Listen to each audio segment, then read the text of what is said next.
Mr. James Scarlett, so soon we go again. We must stop meeting like this, mate. It feels like I'm never off Zoom with you and seeing your face. Don't we have festivals to organise?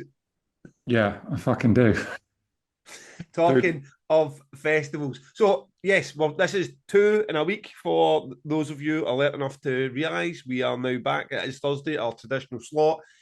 If you're wondering what we're talking about, you will have missed Tuesday's one, which was an ArcTangent exclusive announcement, which went down very, very well. yeah, it was good. The numbers are growing on the pod again, aren't they? So people have obviously been telling their friends, and like the last few weeks, we're going up and up again. So yeah, it feels positive. We're always positive, but even more We're, so. we're always positive. So let's start there. Let's start with that tangent announcement. Last time we spoke, we were going through and I was digesting it in real time, and you were sitting there with a smug grin in your face. So how did it go from your opinion to the masses? How was the reaction to that? Good. I mean, I spent most of yesterday, which was announcement day, sat on social media. You know what it's like. You basically go through the ATG Facebook group, then the ATG Facebook, then Instagram, then my own personal. And by the time you've done that for 25 minutes, you just go back to the start again and there's a load of new comments. And it's literally just reading fucking people's feedback. And it's, one of the most positive announcement reactions we've ever had. I would say 99% positive. You get some people being like, my God, this is way better than last year. And then another person being like, it's nowhere near as good as last year. There's the odd bit of that. I mean, you're obviously going to please different people. And if you said to me which bands are going to really connect to people this time, I wouldn't have known that the number one band was going to be Mew. Mew, I mean, Mew are almost certainly the most thing that people are yeah, most excited about. So that is like, if you put yourself in my role as a booker, and you will no doubt have times like this where you get offered a band, you talk about money, you find out the money's fucking lively, and you're like, fuck, I don't know. I've got no idea. I think I sent Hayden a message.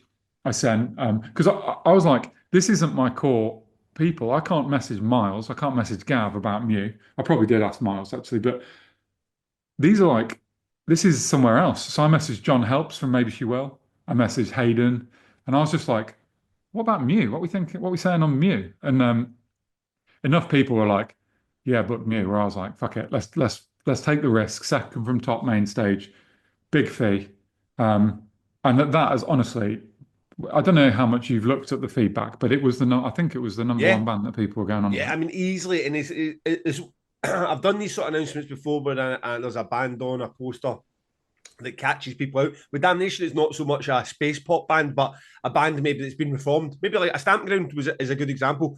Not a huge band, not a huge fee, but you put them in that poster, and it's like that is the go-to. Like, oh my god, Stamping Ground are back, and they're on that Damnation. So I've seen examples that when we have booked that one band sort of dominates the conversation afterwards. The funny thing with me, here I am, 11 years in, where as an art tangent devotee, every festival I've been to, that was the first time I've ever seen those three letters out with some sort of the cat cartoon. It was like I've never seen Mew and I've never heard them in their second top on the poster. So I'm reading it for the first time, going, "Fucking hell, who are Mew?" So it's a bit like there is a portion of that tangent, unless I'm the one outlier. There's a portion of that tangent audience who are also like, "Oh, we never knew about that space pop band either." So it's a bit of a nervy booking. It's not down there on the third stage four bands in. It's the second from top, as you say, lively money. So I well done, because it's a great feeling when you nail one of those, because it's not just a shit. Because I've done the other direction as well, where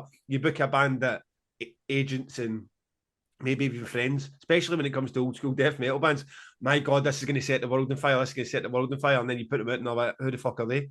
Yeah, and you never really know. I do a lot of these reforming bands like Adabisi Shank, Kai Lesser, Brontide last year.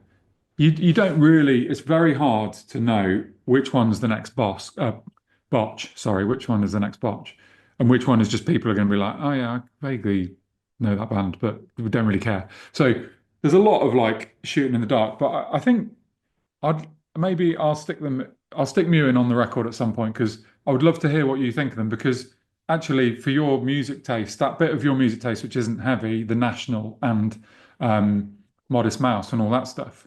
Maybe Mew, you might like them. I don't know. Yeah, I mean, I listened after the pod. I went through the playlist and checked out a few of the bands I hadn't, and it was Muir a tough one. And they said they're good, but they're a good tough one. It says like almost nothing you could like a bit. Like, well, this sounds like a bit of the dreamy Sigur Rós, and then it goes somewhere else. Like, no, it's nothing like that. And as you say, maybe like a segment of Modest Mouse, but for like 30 seconds of it, it is space pop. Such a great description of it. It is so dreamy and sort of expansive, and just like let's just all go into the tent and just enjoy not getting the shit kicked out of us with big fucking riffs for half an hour or an hour or however long they're playing. So I am well up. I enjoyed the one track I've heard. I enjoyed it, and I'm looking forward to getting through some more of that playlist. I tell you what, I checked out a few of the bands where you were like, these ones are for me, like the Gorge, and like it couldn't be more on the nose James Scarlett music. Horrible, darkened dungeon, fucking horror films and stuff. So it's been a good. I've only just yesterday we recorded, wasn't it? I've lost track of my life. I've No, completely lost track. This is Wednesday. we recorded 48 hours ago. 40 hours, guys. So I've not had that much time to get through it, but it's been good. I'm looking forward to it. So that was a positive start. Ticket sales do what you needed them to. Yep, it's looking really good. Obviously, we're as you do, you're tracking your sales against previous years always. So yeah, we're in a positive place. Particularly the 4-day tickets really flew yesterday. Lots of people converting from a 3-day ticket to a 4-day ticket so they can come on the Wednesday and see Wardruna and Slift and Calandra. I think I wasn't sure how well we'd explained how that Wednesday is going to work, but listening back to the podcast, I think people got it. Yeah. And Clashfinder via our friend Darren at Meliora is coming next week. So you will not the whole Clashfinder, the Wednesday, the no Clashfinder actually it is because there are no clashes on the Wednesday. It will give people a much better like a visual way of how that day is going to work. But okay, yeah. well, just to explain that to people who are just maybe dipping into this episode. So Meliora is the sponsor of the podcast. They do the Damnation app. They are now going to do the ArcTangent app. As part of their app, they have a clash finder, an excellent clash finder on it, a pinchable, as Darren would describe it, and it works offline. And you guys are going to have the Wednesday all set up and running. Is that going to include the bands? Yeah. So okay. It will have. So we're not releasing the clash finder yet for the other days. We're really not ready to do that. I don't even know what it looks like yet. But for the Wednesday, it will literally show you because I think essentially you're going to come in.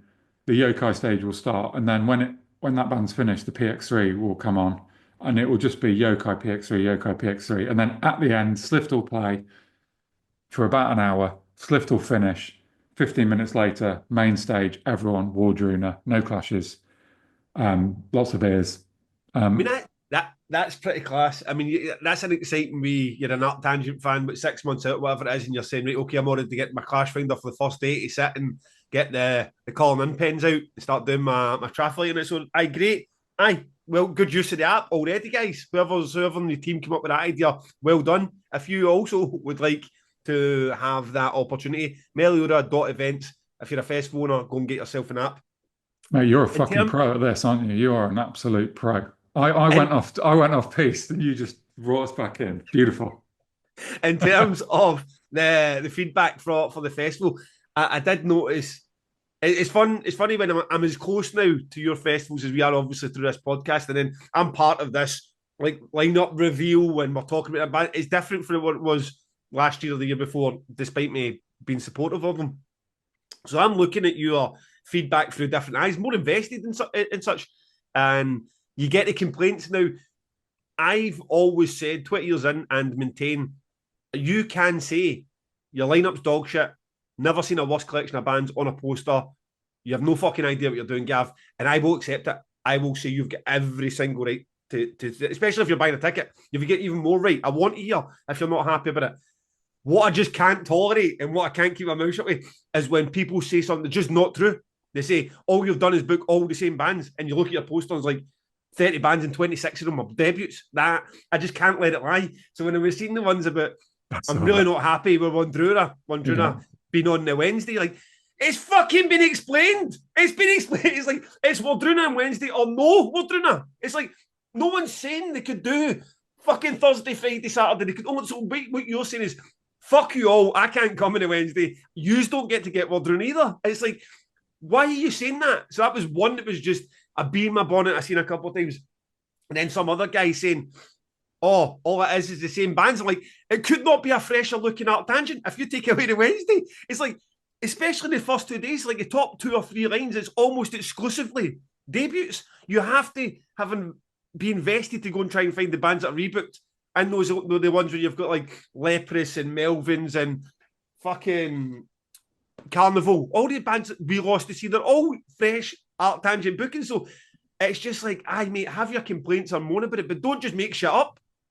Yeah, yeah, I'm with you. It's crackers. I mean, I said to you off air before we came on that I'm not entirely sure that I enjoy band announcements anymore. It's like somewhere between the podcast and the sort of public nature of the podcast, which I mean, by its very definition, is a public thing. And then, putting it out, like I said to Mitch this morning, he was like, it's been a fucking hell of a week. We did ATG yesterday. We've got a trees announcement tomorrow. So as this podcast comes out, there's a trees announcement on Thursday. And it's literally like I'm lying in bed at night, looking at Facebook, reading about what people think about how I've done my job. Has the Facebook post could be titled, has James done his last 6 months of work well or not? And everyone's, they're brutally honest. And like I said, ATG was very positive, but you can't help shitting yourself before it comes. And it's very hard to just be like, I don't fucking care. I've done my best. I'm just like, because there's a huge amount of money on the line, never mind reputation and stuff. And like I said, with Mew and even Green Lung, there's some left field ArcTangent choices in there. It's not just like here's Russian Circles, here's In Solitude from Afar, maybe she will again. Yeah. It's new. So I don't know if I enjoyed yesterday, even though it was positive, and now I've got it again tomorrow with trees. So yeah, and I would keep that in mind. Maybe I'm a bit more thick-skinned with it because I feel at the very start you did get that 99 comments of "oh fuck, this is the greatest thing in the world," one saying this is shite, and it was affecting me too much, and I can agree, especially again if it's something that's just your opinion. I'm very good at this stage accepting that people, especially there's something about it that the more you succeed, you accept you're going to get it right. So it starts, you can be a Damnation at the start, and it's almost entirely positive in 2006, 7, 8, 9, because it's quite a small group of people that know about it. And then you get to a Bloodstock level, and you see their announcements are very rarely, they're more like 50-50. And then you get Download, and they're just fucking, doesn't matter what to do, just absolutely battered. They're either, this is dog shit, where the fuck's Iron Maiden and Metallica, or you book Iron Maiden Metallica, all you do is book the exact same thing. And like Download ones just seem to be like 100% pile-on of people moaning about the lineup, and then 90,000 folks show up and buy tickets. So yeah, I do accept that the bigger you get and as bigger as Damnation's got, you're going to attract more people who have got gripes, or people just like a fucking moaning internet. But it does grate with me when it's not genuine. It's basically the slag you off and say, if only you knew how to book Aaron Athrak, and you're like, I'm fucking up for the 64th time. You know what I mean? It's like, I feel like I'm in the band at this point. So, aye. And another thing as well, we've got people that are supportive, but in their nature, in the nature of social media, they comment in a way they wouldn't comment if they were sitting in a room with you. And I don't mean that, oh, let's have a fight. I mean, like, they see a lineup, they take 10 positives from it, and then they comment in negative to go, oh, I really like that lineup. Didn't you say that all the headliners were going to be fresh headliners or something like is that what you've got for it? You don't have an opinion in you. You don't think that Kylesa coming back is great. You don't like Greenland. I mean, these are bands that you like, but you're making a dig because Tesseract are there. Well, Tesseract was supposed to be the Wednesday, and if headliner 2BC is another fresh one, then the 3 main days headliners will be fresh. So okay, it's a technicality, but it's been explained to you also. So is that your point? Is that all you've got to say for these fucking 60 bands? And obviously we're festival fans ourselves, right? So I sit there very invested in the Download lineup every year, or the Roadburn lineup, and lineups will, like I said 20 minutes ago, some people this ATG lineup's better than last year, and some people it isn't. And in some ways you can't control that unless you just want to book the same bands every year. And certainly Roadburn or Damnation, for me, has better years, and not every year can be better than last year. You can't beat every single year. It's fucking bonkers. Obviously, we'd all like, you know, next year ArcTangent is going to be the Mars Volta, Mastodon, and Sleep, and you can all fucking tell me it's the best lineup we've ever had. But I won't though, some because Mogwai and Explosion in the Sky are better, you know. So it's like exactly there you go. exactly Yeah. Okay. right. Okay, So so it how's was all positive. It was all yeah, positive. it Let's talk was, it about your was. other festival then. Trees. You can't really say much about the announcement because it's still under wraps after this. But No, you're in a I'm good, not. you're in a good spot with it. You're in a good spot. Yeah, we're good. It's it's 50 bands like filling out the rest of the lineup. We obviously had the headliners and a bunch of bigger stuff last time. Just like at ATG, I back myself on the undercard. Go and listen to the bands you don't know. There's some real treats in there. We'll talk a bit about it next week, no doubt. And I've already leaked Birds in Row, haven't I? So yeah, We know there's at least one absolute peach on there. yeah, no more leaks other than that. But yeah, it's looking good. Feeling, trees is well on the way to selling out, so we're feeling good. Brilliant. I've noticed Yeah, you how's your week been? do you know what? I'm a bit stuck in the mud at the moment, to be honest, James. I'm torn between this continually being told that the industry is moving a year ahead, a year ahead, a year ahead, and currently trying to get bands locked into November that you'd honestly think I was asking them about 2030. I'm a bit like, okay, if everything's all, yeah, I've been trying now since November, December to get some of these bigger bands over the line, and I'm still kind of getting strung along. Sent out fucking about 15 emails the other night to agents just like, come on, can we get some rest? Because what my fear is these deals that I feel like we're going somewhere. If they don't go somewhere, the plan B, C, D becomes a bit more desperate because and we're tuning into the year. We're now in February, whereas I thought we could get some of these bands done in December, and I'm continually getting told that all these agents are booking into summer 26, and the biggest band's looking into 2027, as we've already discussed. I'm like, right, okay, well, if that's the case, because nothing's holding us up, the money, the offer's there, the money's there, that and has been there for a couple of months now. Can we just get this tied up? So I wish I had more to say because I feel like the under, like not even undercard, but the lower slots of both days and that the sort of crux of the festival over both days is excellent, is as strong as it's ever been. And I just want to get these top bands tied up so we can be like, right, okay, let's get them out there because there's only so many announcements you can do just to the small bands. But right, okay, great, but where's what we actually spend our money on? So that's where I'm at with that. What I definitely am going to do, because we've now done 4 or 5 podcasts in a row where we've never done a super sub, because I believe, if I remember correctly, we picked a Mark Broadbent out the hat, and he's never got back in touch. Despite I saw his name yesterday, I actually need to chase him to see what he would like for his subscription.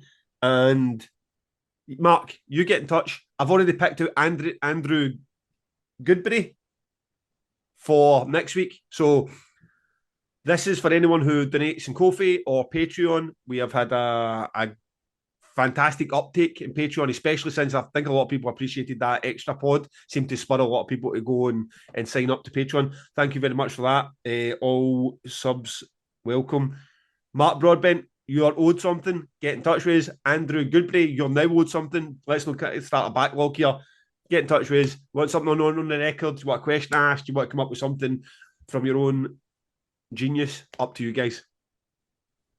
Good. All right. Now, Okay, lovely. festival food and being on the wrong side of history. Is that the so, episode title? so James and I were clearly planning to talk about ArcTangent's announcement today, Thursday, and we changed that plan to go live on the day it was happening. Oh, do the exclusive pod. So we were thinking that's right. Okay, well, what do we do? What do we do? We don't want to go for another 2 hours, so we can make it a shorter topic, but at the same time, maybe something we're interested in. And then we thought, right, okay, go on the festival food. And then a gem drops from the sky. I'm sent a video to our Instagram or the group, I can't remember it's from, of this wee guy. I was going to say going off his nut, but he's far from going off his nut. I mean, he's pretty lifeless about the whole thing. But this semi-viral rant about Outbreak contemplating non-vegan food. I assume both their festivals, or at least one of their festivals. Now, you've seen this video, yeah? Yep. I have. So So, they've always Outbreak have only ever had vegan options and no meats. Yeah, yeah. So, and no you go eggs, no there, cheese. no cheese. I mean, no, like no vegetarian option. It's a vegan only site. It has been at Manchester. I checked their socials to see where this has been sparked from, who mentioned it, who confirmed that they might be looking at adding cheese to their festival. And I couldn't see anything. So I don't know where it came from, but the video's there. And I'm watching this and I'm like, oh, here we go. This is one of these fucking TikTokers with 200,000 followers, just fucking show me attention kind of thing. And he's on there. And it's the whole fucking thing. I don't, when I first saw it, I was like, oh my God, I'm going after this wee guy because it's too cringy to not to. But my assumption was it was this minor celebrity TikToker who was making a couple of £1,000 a day selling, I don't know, whatever the wares he was selling. Turns out he's not. He's just a guy in TikTok with a couple hundred followers. And I don't want to get into the fact of actually bullying him. So his point was pretty much they're looking at non-vegan options. He kind of hams it up a wee bit. It's all very staged and robotic and rather lifeless for something that he claims to be so passionate about.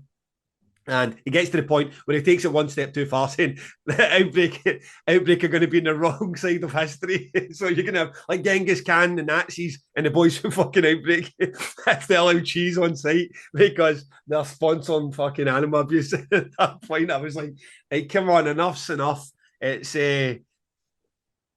It's fucking it's incredible actually. He goes, I've been informed. I mean, like even just the way he's chatting about it, like he's the host of CNN and not some wee guy with a ring light in his bedroom is just incredible. But it was a launch pad for us and a wider discussion about traders and the thought we put in it. And the very like this isn't about I can see somebody listening to this and be like, it's an attack on veganism. Or this could be about anything. This video could be about the guy saying, I don't have to pay £1 for ear defenders at the bar. It's the fact he's talking about veganism has got nothing to do with how it's the entitlement of the video, the fact it was created at all. And as I say, he's being piled on by largely the Outbreak fans. So I don't think we need to add further. But it's an opening for us to discuss festival food at our events and how we feel, I suppose, about this topic of us either forcing meat or non-vegan products onto vegans or vice versa. In this case, this guy's point is if I go to Outbreak, even though I'm a meat eater, it should be forced upon me to just go vegan. And how do you feel about that? So your square sausage is not vegan, I take it. No, no, I mean, and you get some meats that are so questionable they could almost be vegan. It's like the square sausage and kebab meat in Glasgow could possibly be vegan. I'm not sure if any animals were harmed in that product. So, aye. So you saw the video. What was your take on it? I'm trying to be gentle with the wee guy. I'm trying not to go in on him because it is an easy target. Yeah, I mean, I was expecting you to go in harder. I'm certainly not picking a fight with any vegans. And actually, we're going to come on to talk a lot about how what we do at Trees and ATG and how we've sort of expanded our food range over the years, and I think we're in a really good place with it now. I didn't even know that Outbreak was vegan only, and the way they do their social media, they don't really shout about stuff, do they? Like there's loads of you all over the Damnation socials. There's loads of me all over the Trees ones, and we're putting out different messages, different environmental schemes, buy a t-shirt, whatever. Outbreak's just very like their marketing is so different. So how this is even a thing that they shout about, I don't even know. Do you know what I mean? Yeah. I dropped one of the guys a message just to say, listen, we're going to come on this and and bring this up. It'd be great if you had some information, some background information. So is this like the London show has a barrier? Outbreak's a no barrier festival. London has a barrier. Now they're going down there and doing, I don't know, 15, 20,000, 25,000, hopefully, in London. Maybe there isn't an insurance company on the planet that's going to allow that to happen with a barrier and they're just forced into it. Maybe when you've got that amount of people in the council are not going to accept, you're just going to try and make them all vegan. And you need to, maybe, like, this is guesswork. So I put that to them. They've got an announcement coming out this week as well, apparently, so we're busy and never get a chance to get back to me. But Aye, it'd be interesting to know where that came from, if it's entirely true, and if it's one thing, it's just for London, just for Manchester. Why? Well, I mean, look, I've no inside information here. I'm going to speculate that London, they are doing their show as part of they're sharing production with other events that are before and after. So what does that mean? They're sharing traders as well, aren't they? So it's basically just going to be like you're getting the trader that tomorrow's got. Yeah, That will be the answer. Whether or not they're changing it in Manchester, I don't know. I don't know. I mean, it's something I've thought about in the past.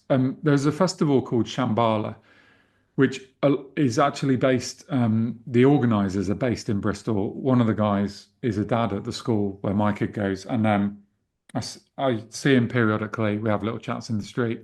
And Shambhala were very publicly at some point years ago went meat free. It was a big thing on their sort of green and ethical agenda that they wanted to push that they went meat free. And I was always like, it's a very bold thing to do because there are people, probably people on this call, who don't really want to go to a festival that they can't buy a burger, a meat burger at. And I think you and I are probably quite big meat eaters. So it's a big thing to suddenly say to your audience, we've made this decision for you. It's going to be vegan only. Now, I get that there are other sides to the story, but it's not something that I can foresee us ever doing. Having said that, you never really know where the weight of public opinion will end up over a 10 or 15-year period. Who knows, in 15 years' time, we'll all be wearing VR headsets and eating vegan food. I don't know at I 2003. But honestly thought you're lining yourself up there. Who knows, in 10 or 15 years' time, we will all be the wrong side of history. Outbreak, Damnation, and ArcTangent in there no, with the Third Reich. So, I'm I not. man, I'm not buying that. I'm not buying that. I mean, look, so Danielle runs the food traders at Trees in ATG. She very kindly did some work for me and gave me a bit of information. But so we had 30 food traders at Trees last year. 25 of them had vegan options. Um, and it turns out that one of the things I love about this podcast is that I learn things about our festivals that I didn't know. So yeah, I asked her some questions, and she sent me this spreadsheet, and I'm like, "Whoa, I didn't even know this existed." And basically, it's got so you can go to festival reception to the info point and see what each food trader's sort of allergens and food options are, and get this list right. So vegan, vegetarian, celery free, soya free, sulfite free, mustard free, peanut free, sesame seed free, kosher, halal, dairy free, suitable for celiacs, suitable for nut allergies, gluten free, egg free. Fuck me. There is a spreadsheet that lists the 30 traders and there's a tick or a cross next to it. So I think we're doing more than I even knew we were doing. yeah. That's pretty good. That's pretty good, Do I you know what think. was incredible was last year, you guys? Because we've the whole point of this topic. I'm looking forward to getting into what we're trying to do at Damnation and the steps we're making, and to have more vegan options available every single year. And trees, but one thing about food and food allergies, and something that wasn't taken on board at all with this guy's video when someone claimed that they couldn't eat vegan food is there's just it never ends. It's like it never ending. So you at Trees put out like a trader list, and I had all of them. I had all of them, every single one. I'd never seen something so comprehensive. I mean, so whoever put that together put so much time and effort into it. And well done to your team and the traders, right? The very first comment, what about fish oil? That was the very first comment. It's like, and that's not downplaying anybody with a fish oil allergy, but it was guaranteed that someone was going to have something that those 20 options didn't cover. And it's like, yeah, where'd you get to the point? It's not possible on a field to just have every single one of the 104 allergies all covered. Well, no, I said to Danielle, do is there anyone we're just like, sorry, we can't help you? And she's like, well, here's the spreadsheet. So we're trying to cover everyone if we can. And one of the reasons that we've been successful over the years across the board at the festival is because we're listening to what people say. I mean, there's some of those allergies I didn't even know until yesterday that sulfite free was a thing.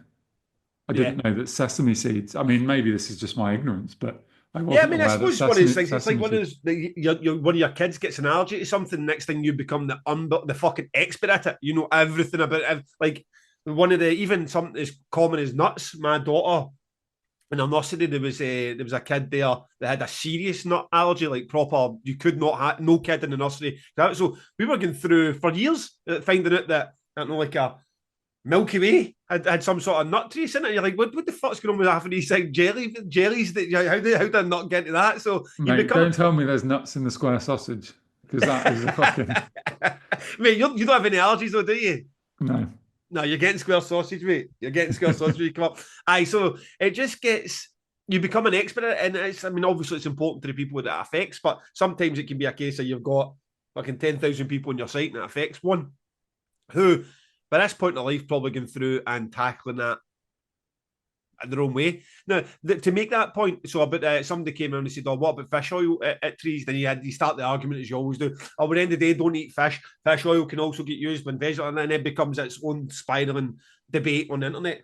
This I never knew that so you could be or have any issue with vegan foods. I just thought, okay, it's meat free or plant based, and there was a couple of people that went back to this guy's video, not to slag him off, but just to say, look, I've got allergies to the microprotein that's almost in all like plant-based food.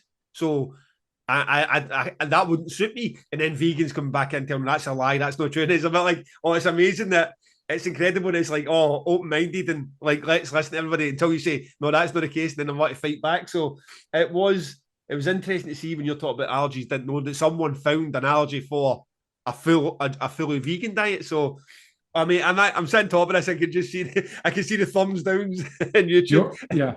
Well, just to be clear, you picking a fight with quite a large group of people. It's good. A large and motivated. That, yeah. I'm going to make We're not clips here just to because. talk about. We're not talking about. This is not about animal welfare. I mean, it could be, No, couldn't it? But we're not. I'm not going down that road. I understand people feel very strongly about it. I mean, from a business point of view, just to finish my point of what we do at Trees, it's not even. It used to be. It used to feel niche in 2007. Like, oh, you got to get a vegan trader. But Daniel sent me the numbers, and in 2023, we had this new store called No Frickin' Chicken, which is meat-free chicken. They were like the fourth most popular trader in terms. We see all them.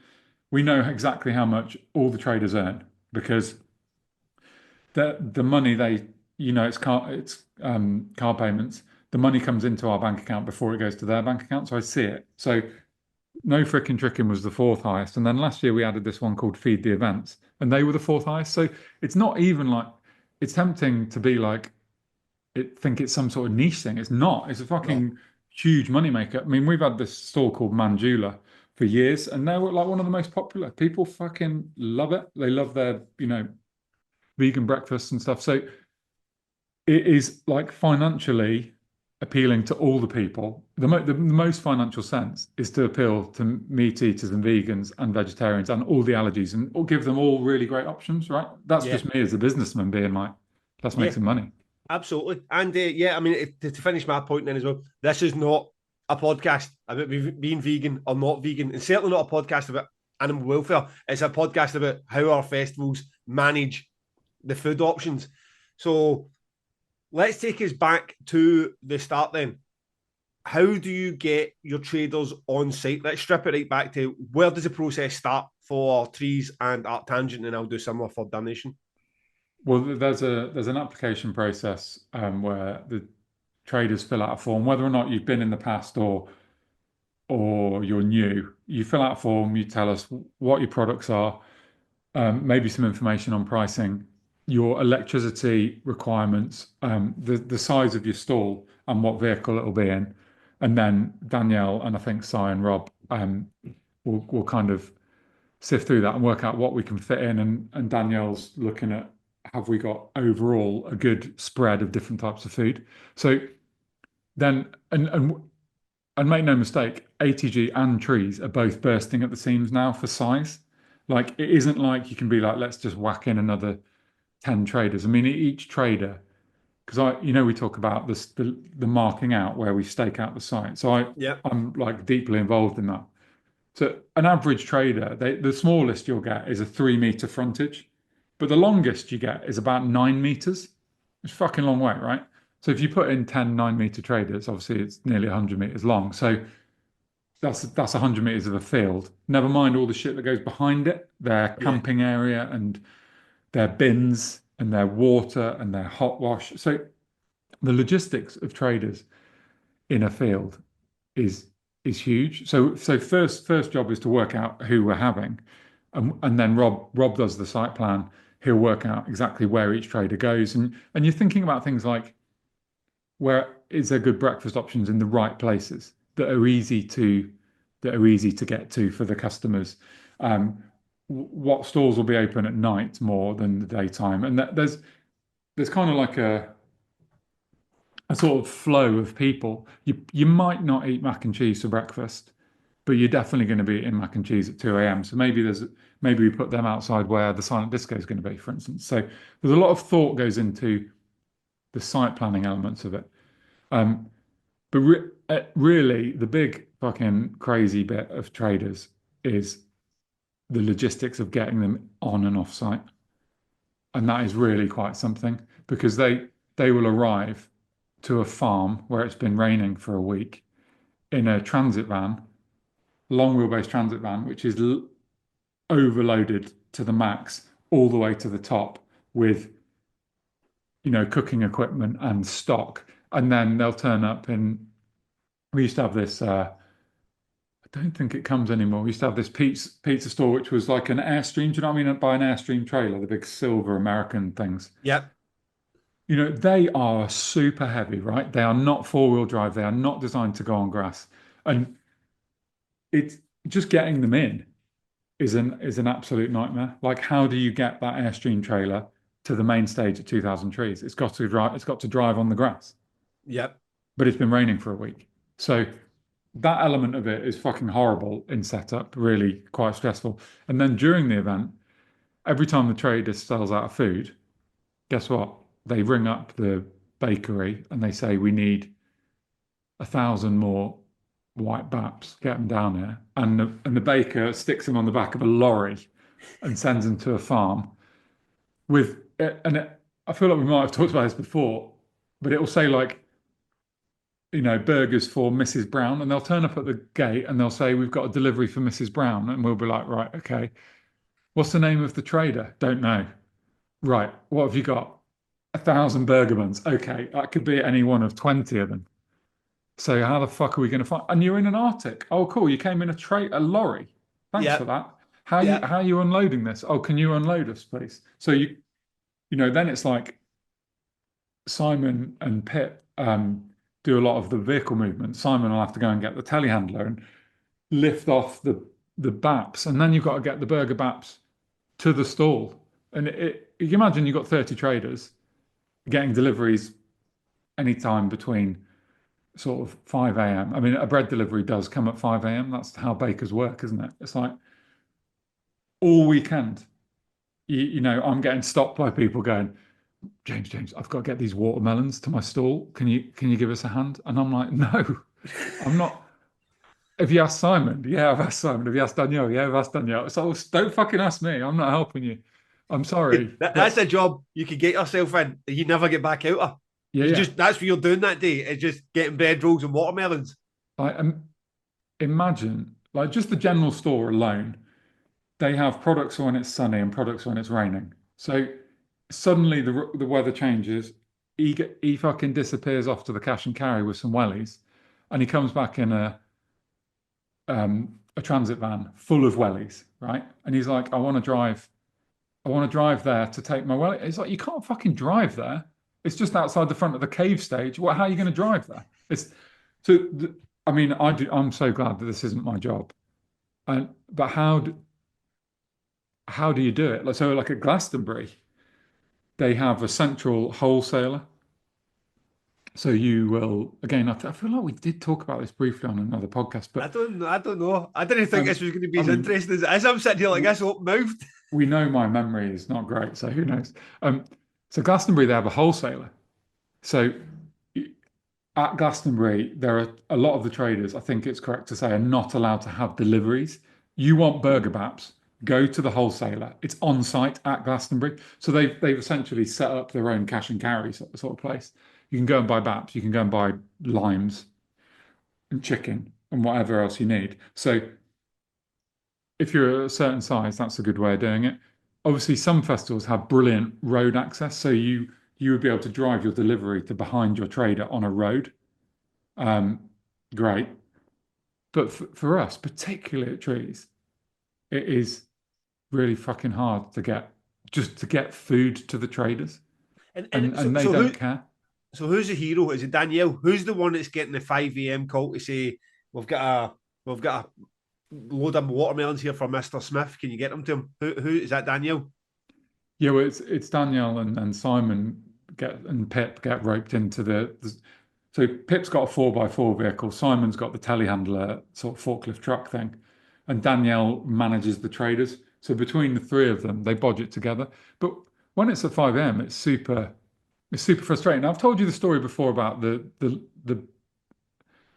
one year at ArcTangent. I woke up on the Wednesday morning, and just stop me if you know this one, but I woke up on the Wednesday morning. We'd had a really stressful wet build, and I was basically kind of like slapping my face in the mirror, being like, "Come on, enjoy yourself. It's going to be okay. Go and have a shower and go and enjoy yourself." And I walked down to the shower, and a guy stopped me that I didn't know, and he's like, "I've got my lorry stuck," and I'm like, "Who are you?" And he's like, "I'm delivering bread." And I'm like, okay, where are you stuck? And he's like, he takes me and he points and he says, you see that that tent there? And I'm like, yeah, it's the Bixler stage. And he's like, can you see the top of that lorry? And I'm like, yeah. And he's like, that's my lorry. And I'm like, how stuck are you? And he's like, proper stuck. I'm like, how did you even fucking get there? Who let you at 5 a.m. drive there? And I go, we went over there and he's completely destroyed. So he hasn't just got the key to getting stuck is to realize really early on that you are stuck and stop fucking trying to get out. Yep. But what they do is they just sit there Fucking revving the hammer it. engine, spinning wheels, spin, destroying the fucking backstage. Anyway, this is basically what it's like managing traders. So I would just happen to be in the wrong place at the wrong time with that.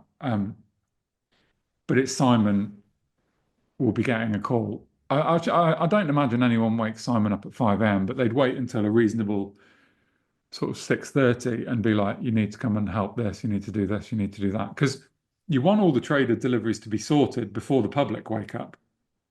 And it becomes way more complicated then. Yeah. Imagine where if you picked your arc tangent, imagine the traders that are by the main stage. There is no way of getting to those traders that doesn't involve driving through the public.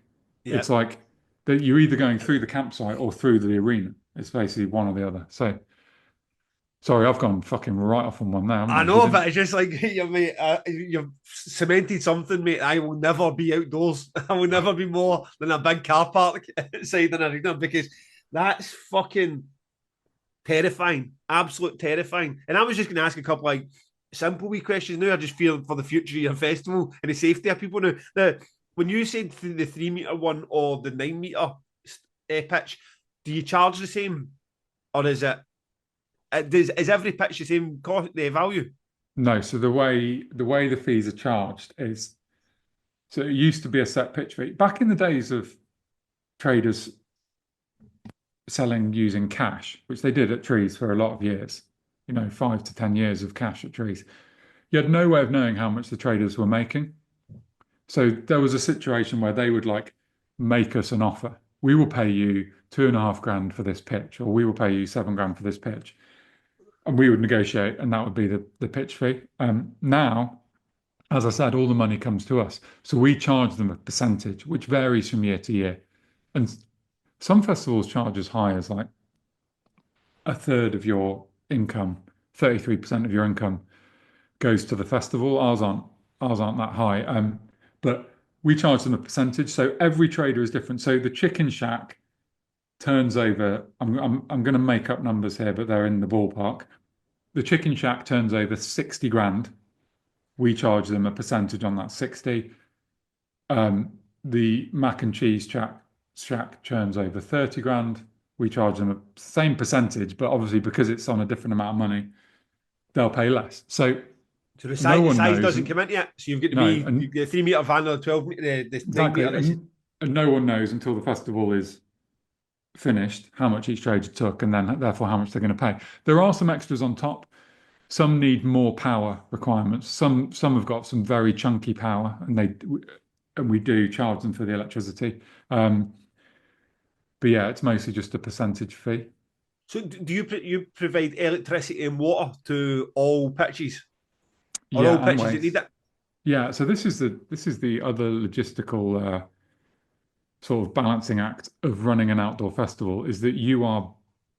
I don't really know what Damnation would be bound by in terms of legislation, but but outdoor festivals are bound by the Purple Guide, which is the sort of the event Bible of health and safety, really. And it tells you how many first aiders you need to have, how many security guards, how many toilets. But it also will tell you that traders must be able to wash their hands when they go to toilet in hot water with soap, you know. But you're in a field, right? So you have to get a portaloo, a type of portaloo that has a sink with hot running water. So you to have that, you need some sort of boiler. It might need powering. It might be gas powered. It might be electric powered. That is just one logistical bit.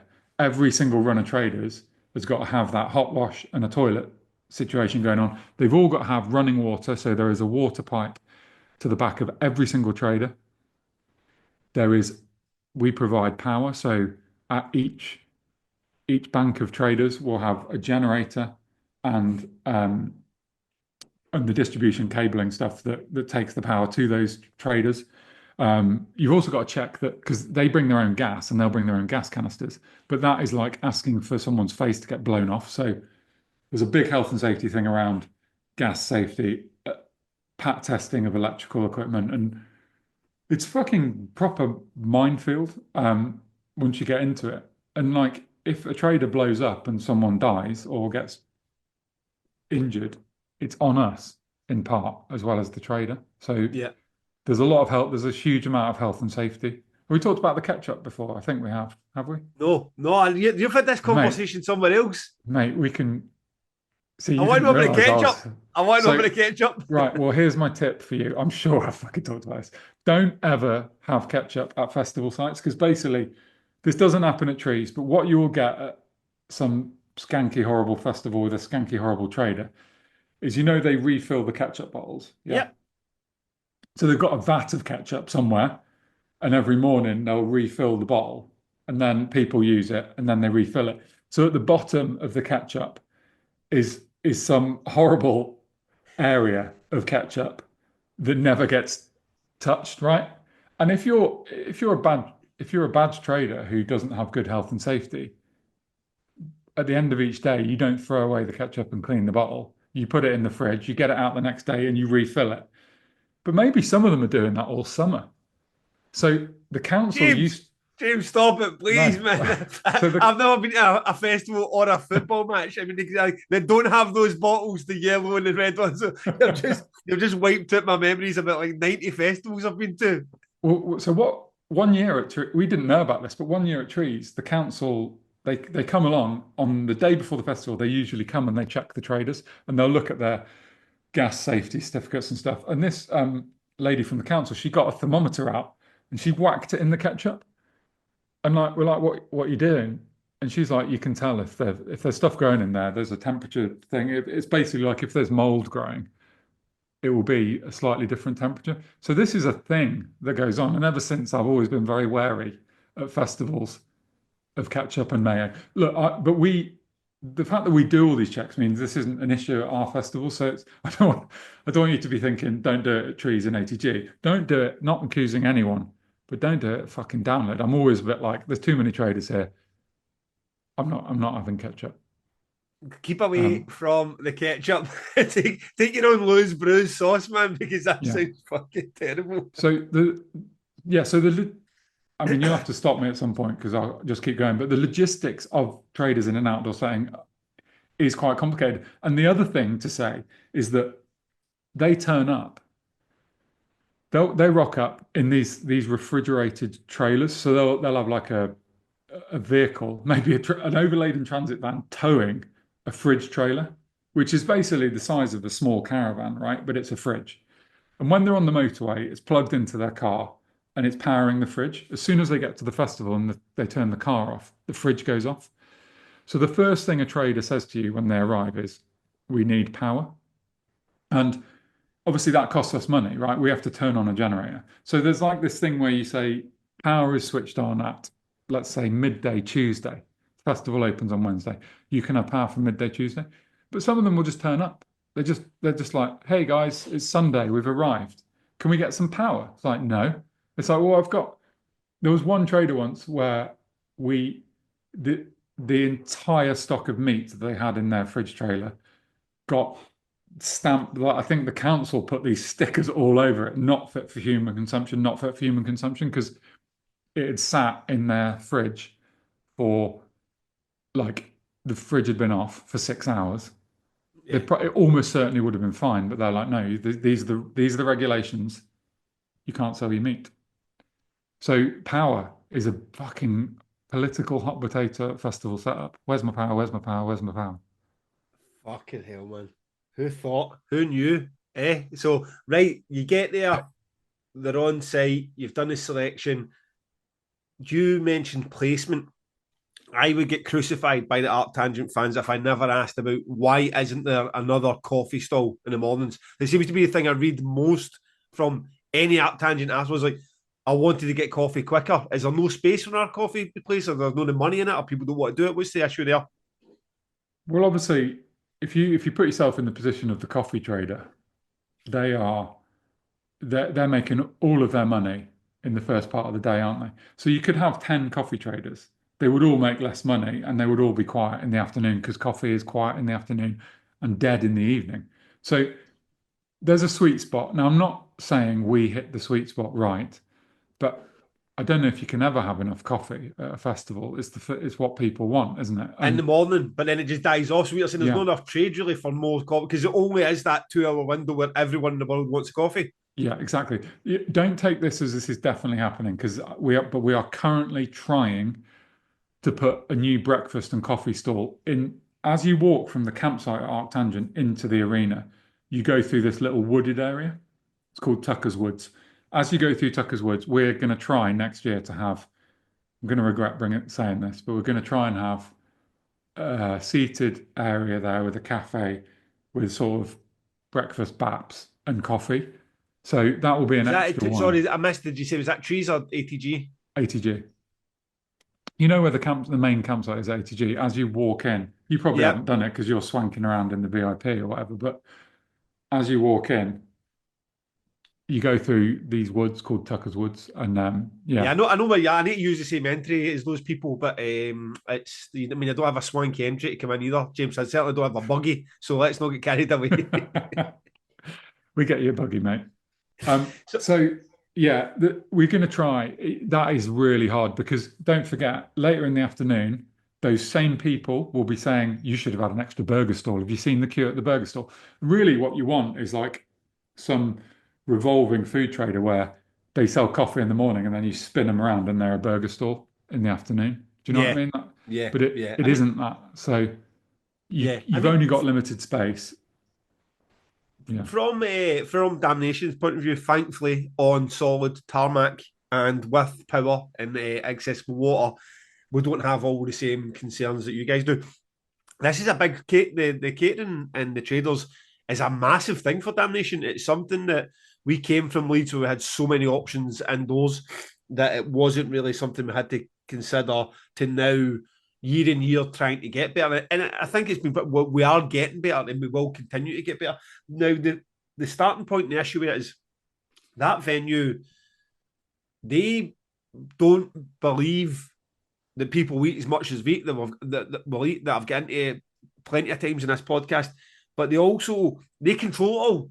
So you get the venue and the deal for the venue, which is what's so impressive about Outbreak, that they've been a vegan site and the venue not been equipped to deal with that. They just took that on themselves and they handle all the certificates and pat tests, and like they need to handle that. We don't. The venue do it because they control it. You're a vendor. You pay the venue your pitch per day, I believe, and they allow you to come in, empower you, and on your merry way sell to the Damnation fans. The problem we had is they were very much a burger and chips, 2 vans place when we showed up. Outbreak doing what they do is fantastic, but the venue don't really have eyes in that, so it's not like they're going to go and get 5 or 6 of their best vegan places. So we've been on since year one, really trying to stress, and I think in year one the vegan options were minimal, maybe one trader. By this year, I mean, I've never put so much effort into getting traders down, especially vegan ones. So there's Anjito's Mexican place from Glasgow that we sourced and had brought down, and there was a Thai curry place which I believe also had vegan options. The in-house caterer, Salt and Chili Palmer's, had vegan options. And then our hog roast place. I mean, the hog roast place also done a vegan curry. So of the sort of 10 food traders, at least 4, possibly 5, had vegan options on them available. So half the traders that were there were providing vegan meals. So I hope that people recognise that. It's not something like, just have a burger and shut up. You know, that is not the case at all. And any other allergies that have been brought up, we have tried our best. We've got Angela on board now that's really drilling into it. And it'll be even better this year. We'll have more stalls and it'll be more of the traders that we've sourced rather than just the ones that have been available because they show up at Sidewinder and do or outside Manchester, Old Trafford, and do a few burgers and chips. So, aye. But again, even what we've tried to do is, so we've got a finite amount of space as well in that car park, the same as anywhere else. And we set up a plan, contacted all the traders. What size are you? What you bringing? Is there going to be a car beside it? Is that a van? Where would we place them? And you don't realise until you've dealt with them. They just show up and do what they want anyway. I mean, mate, yeah. Or they show up and they speak to the Simon at the venue or Lindsay at the venue, and they've not looked at the plan. They're just a bit like they're more interested in making sure that everything's erected and safe and all the security in place, and not too worried on whether the Italian place is there and the goat curry place is over there. But for us, we're about I bet you can only get 3 9-meters before. If you start putting him in the van there, you're going to run out of space. And the next time you're going to have to put vans where we weren't expecting, which did happen this year. Not a major issue, but just on the point that you're making, it's nice to have it marked out and people going where they're going in the vehicles they said they were going to have, because it's just a better option. And in terms of the coffee, we had the guy for Lucifer's Lattes this year, and really just started his business a few months before Damnation. It was just that morning. You talking about people wanting coffee. I've never seen a queue so long for this one tiny wee van with one coffee machine. I was like, I'm just shutting my eyes and moving away from that. I'll hear about that on Monday. So, I feel that we're getting a lot better from year 1 to year 3. I feel like we're infinitely better, and I believe that this year will be better again, and people coming better equipped.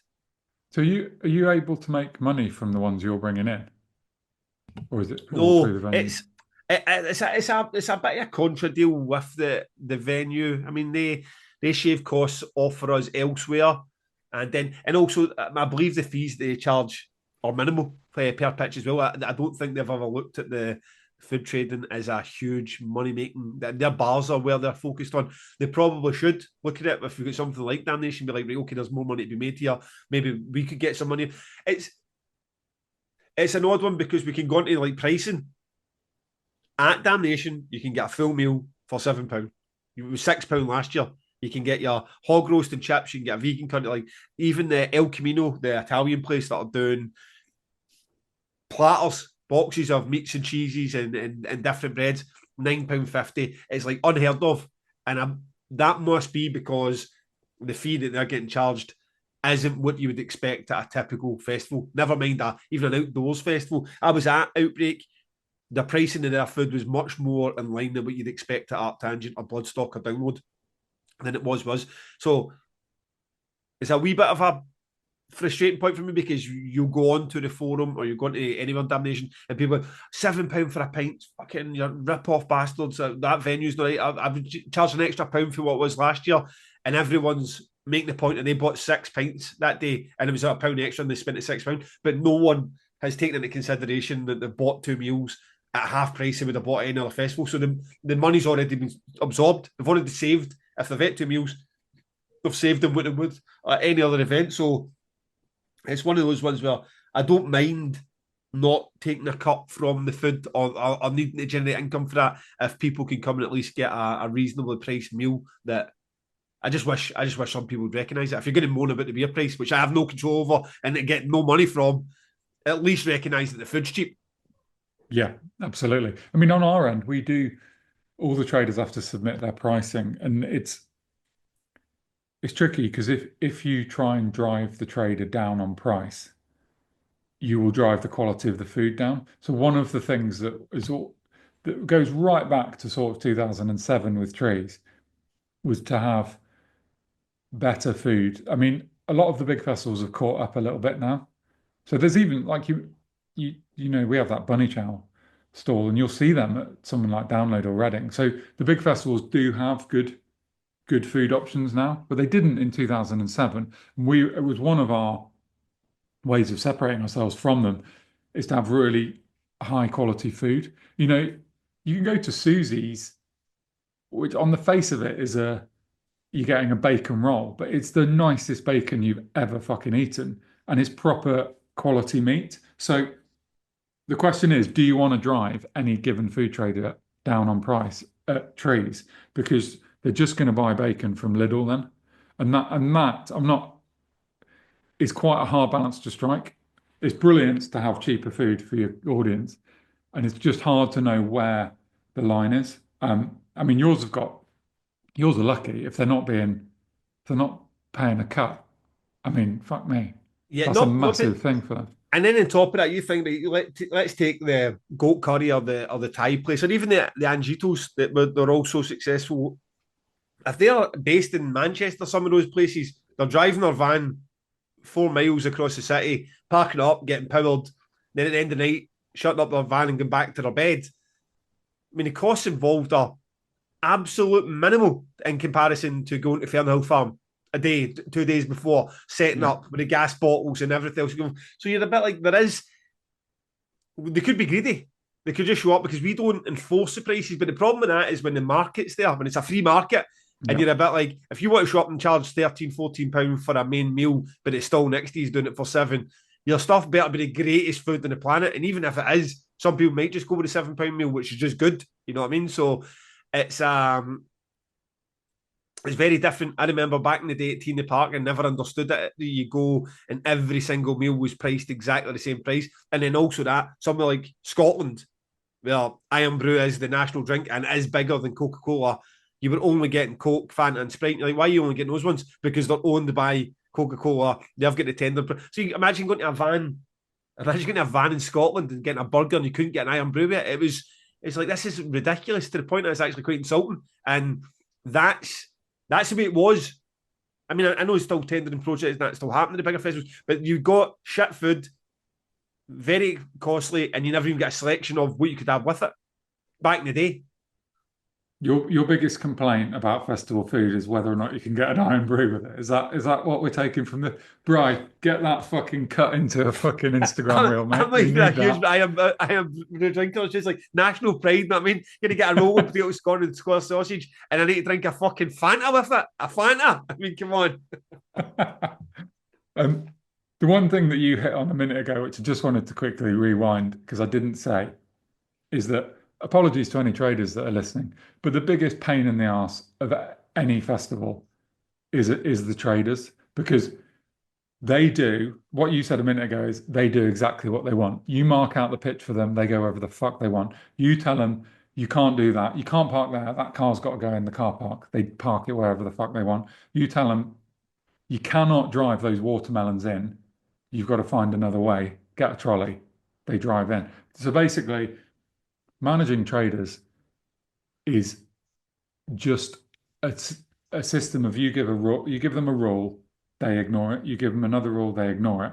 And it is pretty painful. And like I've said this, I've definitely said this before on the podcast, but the thing I hate the most about festival setup, which I genuinely really love festival setup, but the bit I hate is the Tuesday when the traders arrive. Because it's just people driving on grass in stupid vehicles going where you didn't tell them to go there. Them opening a gate, which you've there's a gate at Trees where last year I closed it and I put high-vis barrier tape around the gate to close it. And then I watched a trader undo the gate and rip the barrier tape apart and just drive into the mud. And it's like, you fucking wanker. Seriously. You just think the rules are not there for you. And I mean, to play devil's advocate, I can imagine that people who trade at festivals are just used to, for want of a better term, bun fights for space and getting their products in and getting their water. You probably do need to have an elbows out approach when you're trading at festivals. You go from one to the other, that you need to go in and fight your case and get to where you need to be, because that's how you're earning your cash that week. But then you show up at somewhere that maybe it's a wee bit better organised or marked out for you. You're not appreciating the fact that Danielle or Rob or Simon have went and done that work, and you're still doing the whole elbows out approach and going where you're not supposed to and find yourself in a fucking swamp. Yeah, absolutely. And look, I didn't want to get all mean to traders right at the end there, but they're pretty tricky. I did just want to. I'm not sure if Danielle gave me the permission to do this or not, but she made the mistake of writing it down, so I'm going to read it out. We've got some confirmed traders for next year. People love this shit at Trees and ATG. So all the regulars are coming back, which is Bunnyman's, Mac Shack, Pad Thai, Pile Area, Hungry Toad, Susie's. So pre-podcast Susie's Gav is on. So yeah, I know what we genuinely only discuss this on here. Is have you carved it a 3 p.m. slot at one of the stages, or are you still trying to get me to my bed at 9 in the morning? Trees, we're keeping the carved out slot from last year. So you can tell me which day you want to do it, Trees. I'd rather do Saturday because then my son could watch us, but you might not be there Saturday. So let's just see. We'll make that plan another day. Okay. ATG, I don't know. I'm still up in the air on podcasts. Okay. Don't feel there's any pressure for me, guys. I'm happy to just to get drunk and have a hangover. Like I'm getting plenty of podcasting in these days. So okay, fuck me. There's a geeky one. If you're one of the ones that like the geeky bits, that is as geeky as it's going to get, I suppose. Where and how we fit traders into the site, and also just before, I still feel like we're going to be part of some vegan activism. We're not. This has got nothing to do with veganism. It was just a starting point, a launch pad from your wee guy who done that video, which ironically, when you watched it, made you want to punch a cat. So right, that's how you talk your way out of angry, making people angry is punching a cat. Okay, good, really good. The last thing I wanted to say is that I've actually got loads of these sort of logistics production things in my head that we haven't covered on the pod. So if people want to hear about how do you staff a festival, for instance, then I'm up for talking about them. If they want to know how we run the stages or the artist liaison, we can talk about it. There's loads of stuff, and it's always more complicated in a field. So yeah, I think the answer to that's yes anyway, because you've got that portion of the fan base who don't want the albums of the year podcast. That is exactly what they want, and then you get the ones who don't really want that but want the albums of the year or the on the record section. So yes, we will continue to try and do that dance between the Q&As, the guest, the nerdy stuff, and then the fun stuff with the drink. So we will, until it gets tiresome for people, which you can also let us know, we will continue to waffle on. So that went a little longer than I expected it to, and who knew we had so much to say about fucking electricity, water, and gas. But let's at least get a question or two in before we hit on the record and say farewell for this week. So Jonathan Davis asks, how many AAA passes would each of your festivals typically have given out per festival? Also, would they just be for the day that artist is playing on, or are they valid for the rest of the weekend? Let's answer that bit first. Well, you don't know how complicated a question you've asked there, Jonathan. So it is there is a matrix, a spreadsheet of AAA lanyards that you hang around your neck and all the different types of wristband as well, which kind of explains where everyone can go across the site. And I'm not going to go into the whole of that. I'm just going to answer the AAA bit of it. But first of all, there are 12 AAA organizer laminates, which go to us and our wives.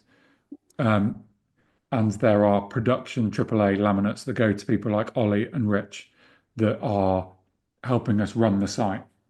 And all of those AAA laminates give you escort access. That means if I want to take Gav with me onto the main stage, I can. I mean, Gav's already got a different type of AAA, which we'll come on to. But if I wanted to take my mum, as an example, which I did last year, up onto the stage to see Frank Turner, I can.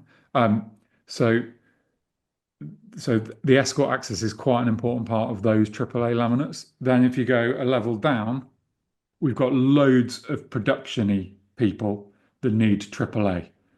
And by AAA, I mean, I'm assuming everyone knows that it means access all areas, but it really does mean access all areas. So if you run our water, power, waste, if the waste team needs to litter pick behind the main stage, they need to be able to get behind the main stage. If the water is, we run a water pipe all the way around the site, so it goes basically everywhere. You need to be able to get everywhere. So Rob Safety, his team, AAA's, Stinky Pete, there's toilets backstage at all the stages, AAA. So basically, who else? Stage crew, artist liaison crew, house photographers. All these people need pretty much AAA. So there's like a big bit of trust that goes into our festivals where you've got all these AAA wristbands going around. In terms of bands and their crew, rarely do they get AAA. Very, very rarely do they get AAA. So if you're Alexis on Fire, you will have a wristband that gets you to the main stage. So it's AAA only in that main stage area. If Alexis on Fire decided they want to go to the second stage, the Axiom, and watch Million Dead headline the Axiom, they won't. In theory, they would get refused access. Now, if Alexis on Fire asked Sarah, "Can you get us on that stage?" she would say yes, no doubt. But the AAA for artists really is not a thing. And the rules around the second part of Jonathan's question is, does a band that is playing early on the Thursday ATG get free access to the rest of the festival for the remainder of the weekend? Now, the rules around that vary from year to year because we're in a kind of quite a dangerous place with ATG where all of our audience are in bands. You must have this at Damnation a bit. It's like, 1 year,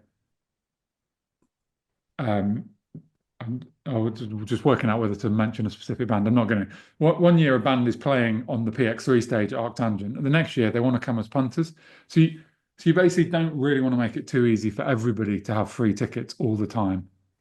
Get on your mate's guest list and all that sort of stuff. So, don't want to make it too easy for bands, but on the other side of the coin, I fucking love it. You must have this Damnation when bands come, and they're not doing like a Danny Filth or a Jimmy Eat World where they just come, play the show, and don't really see anything but the backstage. You want like your Rolo Tomasis and your Maybe She Wills to fucking be out there enjoying the festival. Jamie Lenman is always just, even the years we don't book him, he's at Trees or ATG wandering around. Rao from Enter Shikari, like one of the biggest rock bands in the UK, was at Trees last year, or the year before, as a guest list person. So I'm happy to give Rao from Enter Shikari AAA, right? He can have the fucking keys to the city. Yeah. Dan P. Carter from Radio 1, of course he gets AAA. He does so much for the festival, bigs it up on the biggest platform imaginable. But we are tight other than that. Frank Skinner, did you see Frank Skinner at Trees last year? Yeah, I think I saw. I didn't see him on stage, but I think I saw him on site. Yeah, he wasn't on stage. He just brought his son to the festival because his son likes rock music. They're coming again this year. Like literally, there is nothing Frank Skinner can't have. Everyone loves him. He's just like, what a fucking cool thing to have him just wandering around the Trees site in his 2000 Trees football shirt. So yeah, See, there are some exceptions. the second part of this, guys, I feel like you've read that differently for what it means. So he's asking if you play on the Friday, I suppose even the Wednesday at your festival, and you've got a AAA and you're on artist, do you get to stay for the rest of the festival also with that band? Not necessarily in the following year. Do you get to come back and say, "Oh, James, can I have a AAA again?" No, sorry, I slightly ham-fisted my answer there. I did know that's what he meant. Usually the artists that are playing get a weekend ticket. Their guest list do not. So if you bring in your mates or whatever, or your mum, they don't get the weekend ticket, but the artists can stay for the weekend. But what I meant is you then get the band that played last year getting on their mates' guest list, be like, I'll be your guitar tech this year. Yeah, Just let me be your guitar tech. And suddenly it's like, what? This band's got a fucking photographer. I recognize that name. And you end up with boyfriends and girlfriends on guest list thinking they get a weekend ticket every year. And it's not a business if everyone just comes for free. And you have to be very careful. So Dampy Carter, Rao, Jamie Lenman, they can do whatever the fuck they want any year. But some like small up and coming artist, you have to be careful because they are also your festival audience as well. Does that yeah, make sense? yeah. It does make sense. In terms of Damnation, we are navigating those waters at the minute. When you're a 1 day event, as it's been up until now, and you're trying to, we're a bit more. The AAA doesn't. It's not a full site like an ArcTangent or it gets you up to where our dressing room area, basically those balconies and then rooms behind those balconies are our dressing room area. All the bands are there. Like every band gets access to a dressing room during the day. So every band does need a AAA, which again, it's that trust that will get you onto the main stage. If you're playing the third stage, you will get a AAA lanyard that would get you access to the main stage. Now, the main stage isn't for people to stand up there and watch bands. And Marios will have an issue with that, and his team will have an issue with it. If you just get folk that are up there and you've got 40 people, it's not a hardcore show. It's people are working up there. So, aye, ultimately, there's a bit of trust there. You do get bands and girlfriends. The worst case scenario is the bands that just start taking piss, and then the AAA start getting passed on to girlfriends and pals and come up here and see if you can get a free beer or something to take. But ultimately, it's not too bad. You can start doing levels to it, but then you're just adding more for the security, and the pass sheets just start to get out of control. And the line is, where does the AAA stop? Because you get folk in the industry who are just like, every agent wants a AAA. I mean, I assume that you just give agent AAAs because that is part of they're going in to see their bands. Yeah. So Yeah, and that's okay. That works okay because how many you're going to have? 10 or 15 or 20 agents? yeah, so you've got all your agents want a AAA. All the managers and the bands that show up, they all want AAA. The bands, if they've got a photographer, are always wanting it to be AAA because they're like, well, a photographer still needs fed. A photographer still needs access to the dressing room. To get that, you need a AAA. Then it's the areas that start to get a bit more murky when you're not the big bands that James is doing. Where does the crew list stop? Is there a genuine guitar tech, drum tech, roadie? Like if you bring your own sound engineer, light engineer, tour manager, next thing you know, the band of five, the AAA list is very easily plus 10. And in a lot of cases, legitimately plus 10. We had a band this year who are not that massive who asked for a AAA list of 21. And that was all their girlfriends and wives and anyone else they just wanted to show off to. So then you got your dressing room, even if you get exclusive use to a dressing room, which is not always the case, is 10 people max before it starts to get quite uncomfortable. And you're like, 21? What are you going to do with another 11? There's nowhere else to go. So now you're just taking a AAA for the sake of saying we've got a AAA. That's when it starts to get a wee bit murky. And next thing you know, you've got 30 bands playing, and you say, look, let's go for 10 per band at an absolute stretch. So you get 300 AAAs you're doing for artists, and guaranteed by 8 o'clock, people are still looking for extra AAAs to get places. You're like, how can that possibly be? And it's an ongoing, it's a bit like Tills. It's one of those ongoing fights. There's never enough, there's never right. And you just kind of like, it gets tiresome. And when we had the Night of Salvation as a full event, and then Damnation, the same venue, to stop the confusion, we've done two different types of AAAs in the sense that the Friday of the AAA, and the Saturday in Tripoli, and even I and Paul had both, so we just switched it to the other day. There wasn't one that just said, because again, we could do the whole staff and then the venue staff, but then you've got a sheet that the security that are coming onto site half an hour before the start, looking at it and saying, right, get yourself familiarised with 6 different AAA passes that all ultimately go to the same places.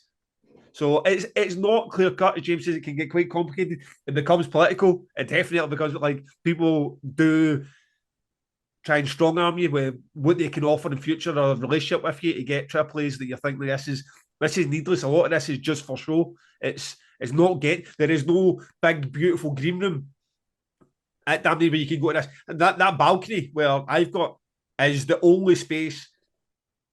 And it only happened this year where you could go and grab a drink and be somewhere that would be equivalent to a backstage area. There's nowhere else in Beck Arena. Behind that main stage is tour buses. And at the side of the main stage is the other 2 stages. And then behind that is your entrance. The other side is where the car park is. And the other side's wasteland. There is nowhere else to go at Beck to say, oh my God, look at this utopia. They've all these people and with AAAs. It's not there. So we get a lot of people that are trying to get their hands on them for no other reason than just having them.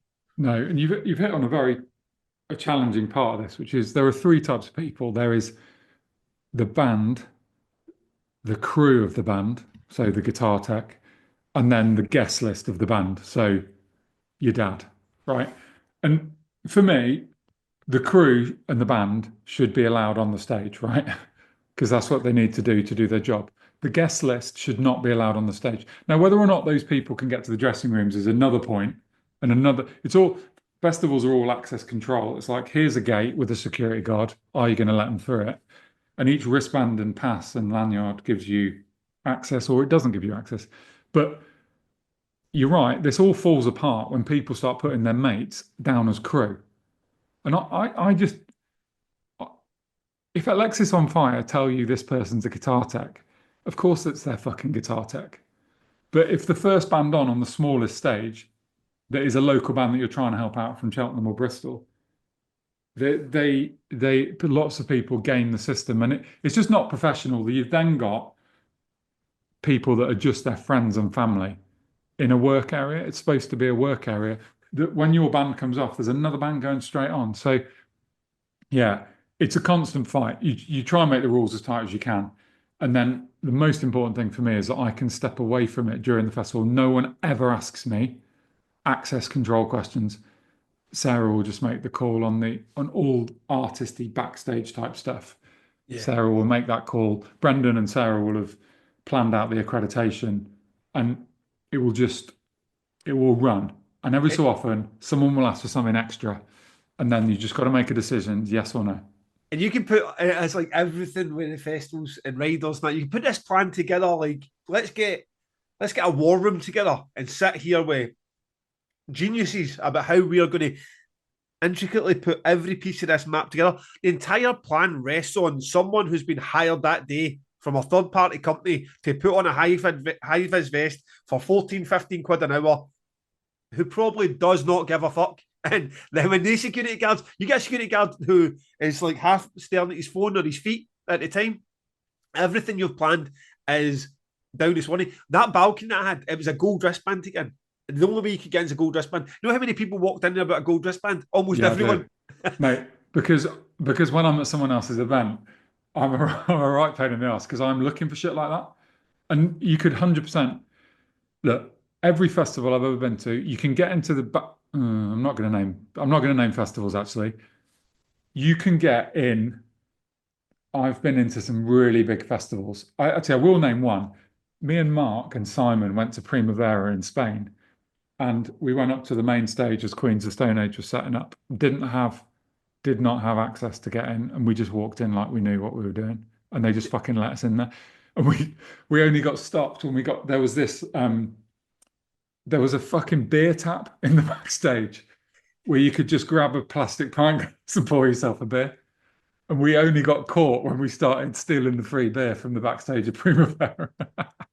So, ladies and gentlemen, this is the problem, right? So I was going to make that point. You're a band and you've got your slot at Damnation or ATG or whatever, and you're showed up, right? Okay, you've taken the piss a wee bit to get your wife up into the dressing room, and then you've your mates been a guitar tech, and you've managed to pinch into a AAA. When you're in that space, the stuff that's there that's provided for the other bands and your band is then being consumed by people that are not supposed to be there. So we've got artist catering, we've got the coffee and tea stations up there, we've got the fucking your sweets and your fruits and that. But you've got somebody, especially if you're not in a band, it's even more exciting to go and take whatever's free because it's not your daily existence. But most bands just walk in like, all right, I'll grab an apple and a coffee and be on my merry way. You see these folk, they've got half a pocket full of celebrations, a fucking banana, away back into the Tripoli area. So aye, it's hard to make that point though when my co-host is saying he does that at other festivals.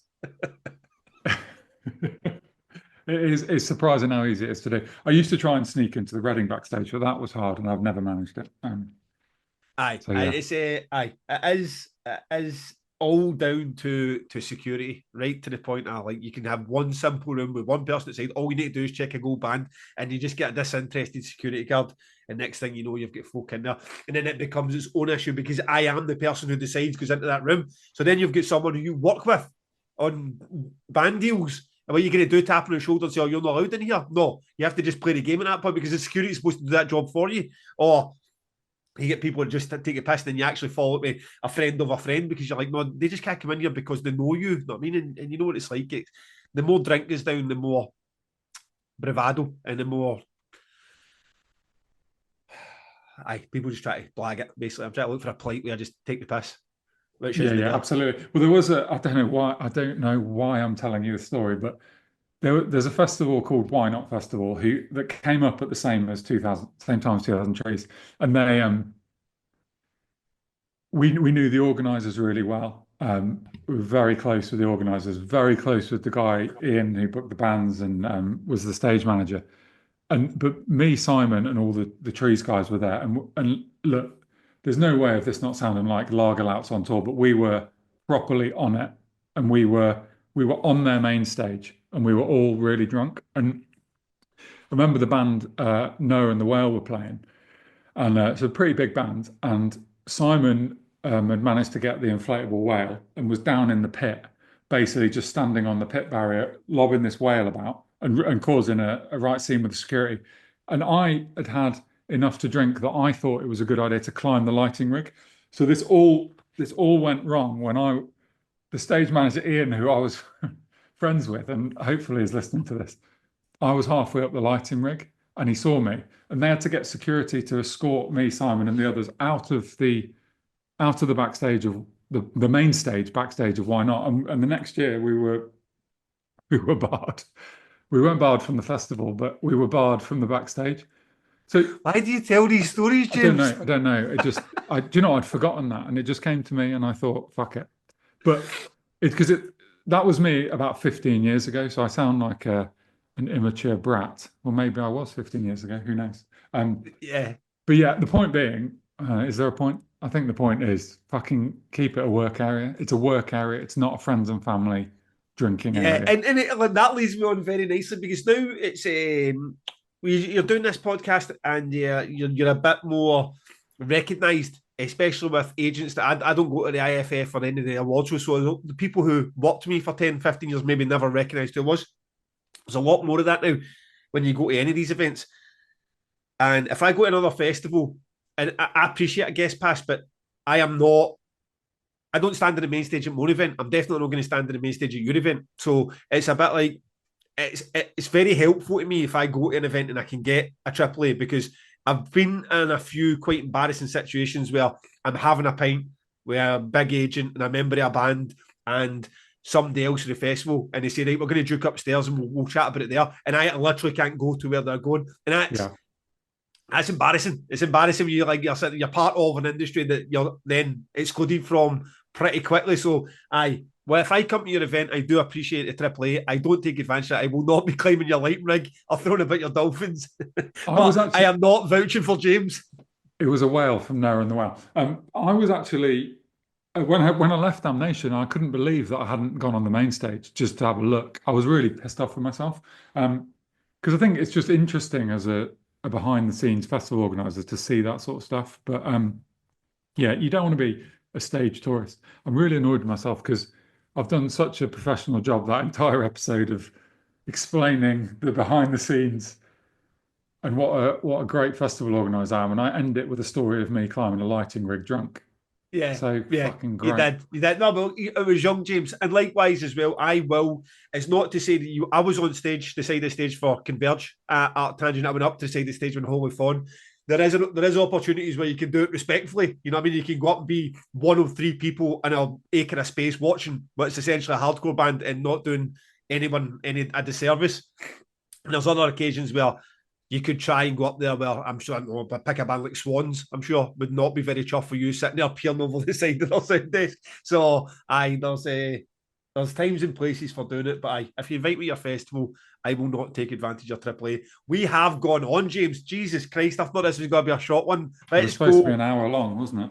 Let's give our good friend Lou's Brews a quick shout out.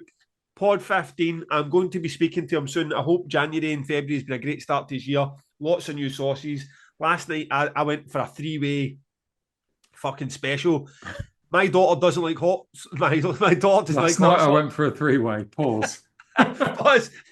So, what to do if you don't like the hot sauce? It's too spicy. Stick it in a wee bit of meal. I put the Damnation sauce in meal, made a nice dip for the chips. Perfect. Slap and pickle on the burger. 2 promoters, 1 sauce over my salad. Fucking delightful. Absolutely elevated my meal. Pod 15, 15% off from loosebrews.co.uk or loosebrews.co.uk. Still takes share. I checked. On the record, Mr. Scarlett. Lovely. Okay, well, I pride myself on being able to describe bands well, particularly bands that I book. Why do you prefer? Why? Have you ever listened to your podcast? Fuck off. I made an absolute hash of this band on our podcast 2 days ago. Like a real. I was listening back to it and I was like, that's not what the band sounded like. What the fuck was I talking about? So it's something I live in fear of because you book at 300 bands a year and people are always going to you, what does Meryl Streep sound like? What does what does this band sound like? And so you asked me about Sungazer on the pod and I fucking made a right shit job of it. So I'm going to try harder now. So the song is Cool 7 by the band Sungazer. So I had to look at their bio, but it's modern progressive jazz fusion. There you go. Okay. Lots of saxophone, lots of mad guitar. It has got it definitely fits the ATG world. It crosses a little bit into prog metal, but if you like clowncore, if you like Plini, if you like Adebisi Shank, one website I saw called it Future Jazz.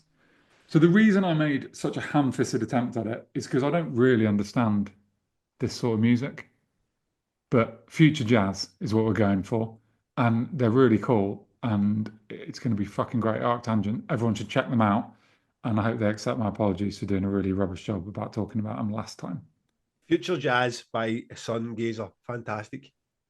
Okay, I am going to go. Future Jazz is the genre, not the song. Aye, no, so I am going to go something off the ArcTangent list as well, since we've never done it on the record all day, and that is Drought by the unbelievable Pelican.